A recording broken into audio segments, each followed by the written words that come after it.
Step right up, ladies and gentlemen, and welcome to a journey back in time. Forget what you think you know about London. We're not talking about the city of today with its gleaming skyscrapers and bustling tube. We're venturing into the 19th century, a time when London was the undisputed capital of the world, the very heartbeat of the colossal British Empire. Imagine this, a city of unprecedented size and power, its population exploding from a mere 1 million to over 6 million by the century's end. This wasn't just a city, it was a phenomenon, a magnet for dreamers, schemers, artists, and workers from every corner of the globe. It was a place of dazzling contrasts, where unimaginable wealth existed just a stone's throw from desperate poverty. This is the story of that city, a tale of innovation, ambition, struggle, and the birth of the modern world as we know it.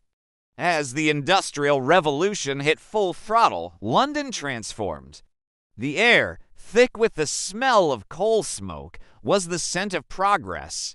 Factories churned out goods that would be shipped across the world, their chimneys like new spires piercing the skyline. The River Thames, once a serene waterway, became a traffic jam of steamships, barges, and clippers, their masts a dense forest against the gray sky. This was the engine room of the empire. The wealth pouring in from colonies in India, Africa, and the Caribbean fueled a construction boom unlike any other. Magnificent structures like the Houses of Parliament with its iconic clock tower and Tower Bridge rose from the ground, symbols of British power and engineering genius. But let's talk about getting around this sprawling metropolis. Before the famous Underground, London's streets were a chaotic symphony of sound. The clip-clop of countless horses pulling everything from elegant carriages to omnibus buses and delivery carts was the city's constant rhythm. The calls of street vendors, the rumble of iron-rimmed wheels on cobblestones, it was an overwhelming sensory experience. Then, in 1863, a revolution happened beneath the ground. The world's first underground railway, the Metropolitan Railway, opened its doors. Imagine the sheer wonder of it.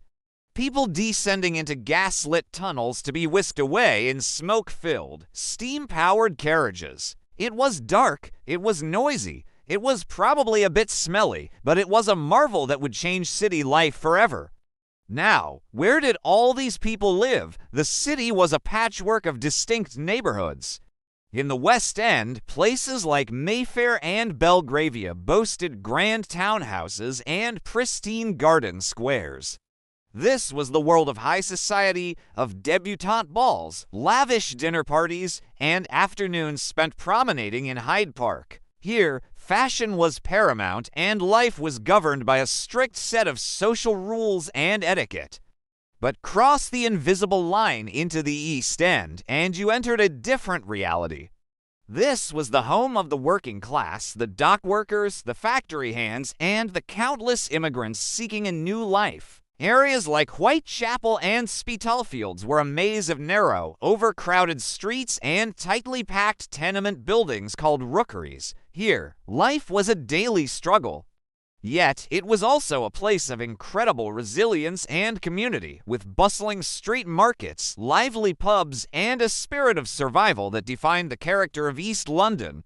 The 19th century was an age of incredible invention, and London was its grand stage. The Great Exhibition of 1851, held in the magnificent Crystal Palace in Hyde Park, was the ultimate showcase. Imagine a building made almost entirely of glass and iron, housing over 100,000 exhibits from around the world. It was a testament to human ingenuity, featuring everything from the latest steam engines to the newly invented telegraph, which seemed like pure magic. People flocked in their millions to gaze at these wonders. This era also gave us advancements that we take for granted today. Joseph Bazalgette's revolutionary sewer system, a monumental feat of engineering built in response to the Great Stink of 1858, saved the city from disease and cleaned up the Thames. The introduction of gas lighting transformed the city at night, pushing back the darkness and making streets safer, creating a new and exciting nightlife. But for all its glamour and innovation, 19th century London had a dark underbelly. The vast gap between the rich and the poor was a chasm. While the wealthy dined on 10-course meals, many in the slums faced starvation. Child labor was rampant, with young children working long, dangerous hours in factories and mines for pitiful wages. Overcrowded and unsanitary living conditions led to devastating outbreaks of diseases like cholera and typhoid. The fog, a mixture of river mist and industrial smog, could be so thick it brought the city to a standstill.